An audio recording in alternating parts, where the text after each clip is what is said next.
एक गांव में एक बुजुर्ग आदमी की मौत हो गई। उसके बेटों, सगे संबंधी और गांव वालों ने मिलकर उसके अंतिम यात्रा की तैयारी की। उसकी अर्थी तैयार की गई और उसे शमशान की ओर लेकर जाने लगे।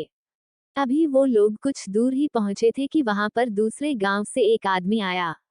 उसने उस अर्थी को लेकर जा रहे 4 आदमियों में से एक का पैर पकड़ लिया और सबसे कहने लगा कि ये आदमी जो मर चुका है, उसने मुझसे 20 लाख रुपए उधार लिए थे और जब तक मुझे पैसे वापस नहीं मिल जाते, मैं अर्थी को आगे नहीं जाने दूंगा। मृत व्यक्ति की बेटों ने उस आदमी से कहा कि पिताजी ने कभी इस कर्जे के बारे में हमसे जिक्र नहीं किया, इसलिए हम तो ये कर्जा नहीं देने वाले।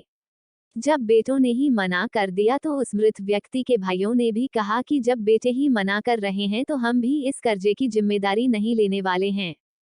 शमशान यात्रा में शामिल कोई भी आदमी पैसे देने के लिए राजी नहीं हुआ।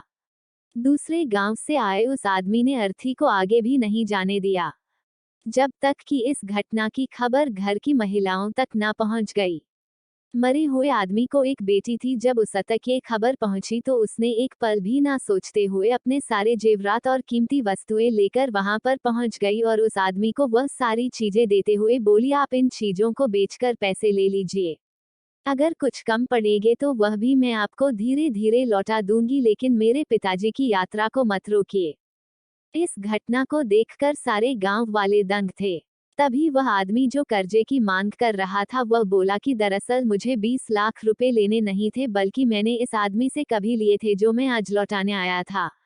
लेकिन मुझे पता नहीं था कि इनका असली हकदार कौन है, इसलिए मैंने ये सारा नाटक रचाया। मैं जान चुका हूँ कि मरे हुए आदमी का सच्चा हितैषी ना उसके बेटे हैं ना उसका भाई, बल्कि उसकी बेटी है, इसलिए ये सारे पैसे मैं उसके हवाले करता हूँ और अपने कर्जे से मुक्त होता हूँ। थोड़ी ही देर में जो घटना घटित हो चुकी थी उससे बेटों के, भाइयों के और बाकी रिश्तेदारों के सर शर्म से झुक गए।